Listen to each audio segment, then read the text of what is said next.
Moms kitchen ল্যাবের Rathyatra special রেসিপির তৃতীয় পর্বে আপনাদের সবাইকে স্বাগত।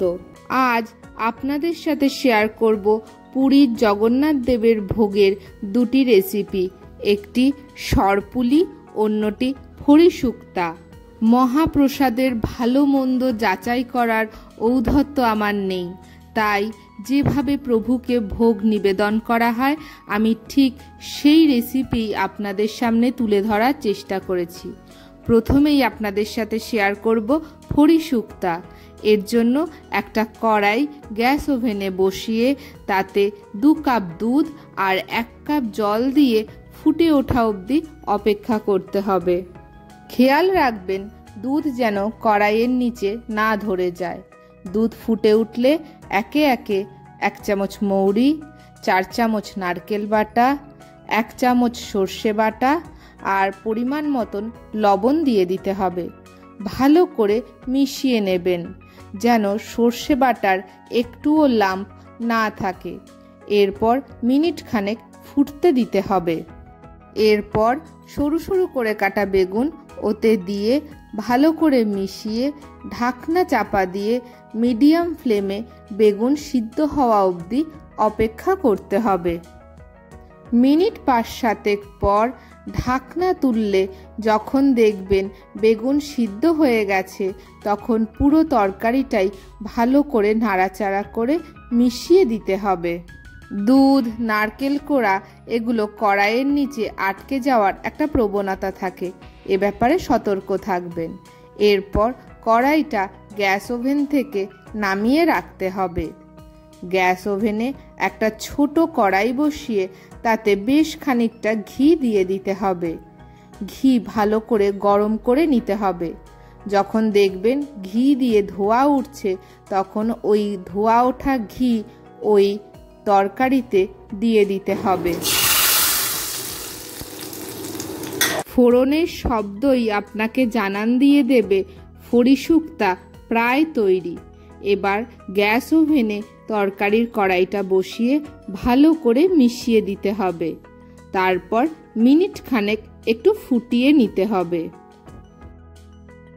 এরপর গ্যাস ওভেন থেকে কড়াই নামিয়ে ঢাকনা চাপা দিয়ে মিনিট 15 রেখে দিতে হবে।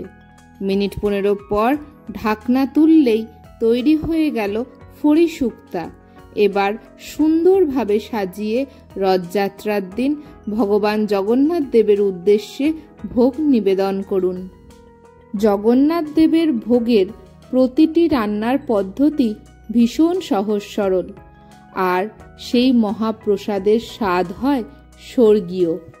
তৈরি হয়ে গেল জগন্নাথ দেবের অন্যতম প্রিয় একটি ভোগ ফড়িশুক্তা। চলুন চলে যাই দ্বিতীয় রেসিপিতে। দ্বিতীয় রেসিপিটি হলো অন্যতম একটি ভোগ সরপুলি। এই সরপুলি বানানোর জন্য চলে যেতে হবে বাগানে, কেননা কলাপাতা কাটতে হবে।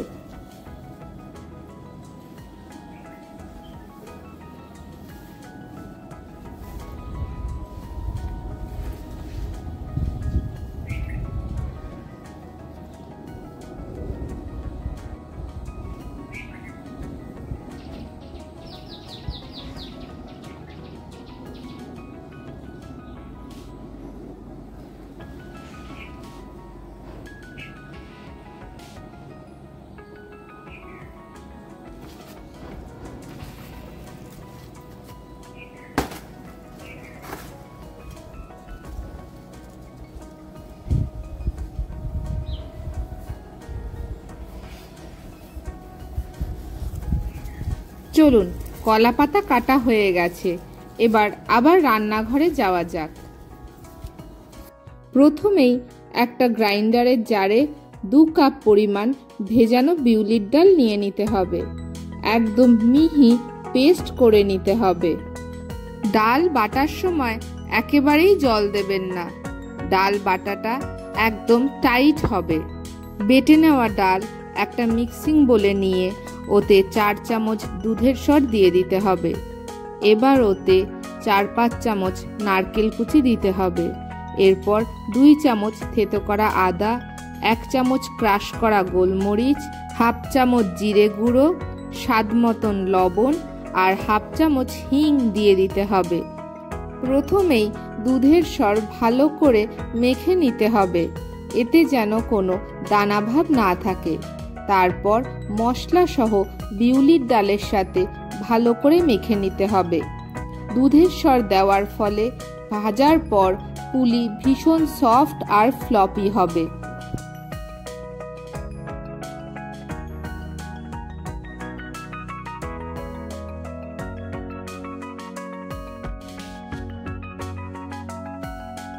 দেখুন কি সুন্দর স্মুথ মাখা হয়েছে। এবার গ্যাস ওভেনে একটা কড়াই বসিয়ে তাতে 2-3 চামচ ঘি দিয়ে দিতে হবে। ধিমে আঁচে ঘি গরম করতে রেখে দিতে হবে। এইদিকে ঘি গরম হোক, চলুন অন্যদিকে পুলি গড়ে নিতে হবে। এর জন্য কলা পাতায় বেশ খানিকটা পরিমাণ ঘি মাখিয়ে নিতে হবে। এবার হাতেও ভালো করে ঘি মাখিয়ে নিতে হবে। তারপর মেখে নেওয়া ডালের মিশ্রণ থেকে বেশ খানিকটা করে মিশ্রণ তুলতে হবে আর ঘি মাখানো কলা পাতার ওপর দিয়ে অল্প অল্প করে হালকা হাতে চেপে ফ্ল্যাট করে নিতে হবে। দেখুন কি সুন্দর কলা পাতার থেকে উঠে গেল। এবার গরম ঘিতে ছেড়ে ধিমে আঁচে উল্টে পাল্টে ভেজে নিতে হবে। ভাজা হয়ে গেলে একটা প্লেটে তুলে নিতে হবে। তারপর চিনি গুঁড়োয় ভালো করে মাখিয়ে নিতে হবে। পুরোপুরি চিনি গুঁড়োর কোটিং করা হয়ে গেলে একটা প্লেটে তুলে রেখে দিতে হবে। একই পদ্ধতিতে আবার ডালের মিশ্রণ থেকে অল্প মিশ্রণ নিয়ে কলা পাতার ওপর ফ্ল্যাট করে গড়ে আবার গরম ঘিতে ছাড়তে হবে। ডাল বাটার সময় যদি ডালে জল দেন, যদি বাটাটা একটু পাতলা হয়ে যায় তাহলে আর এইভাবে হাতে তুলতে পারবেন না। এই জন্যই ডাল বাটাটা ভীষণ শুকনো রাখতে হবে। এইভাবে ধীরে ধীরে সবকটি পুলি গড়ে নিতে হবে আর ধিমে আঁচে গরম ঘিতে ভেজে নেবেন। আপনাদের বোঝার সুবিধার জন্য বেশ কয়েকটি পুলি গড়ে আপনাদেরকে দেখিয়ে দিলাম।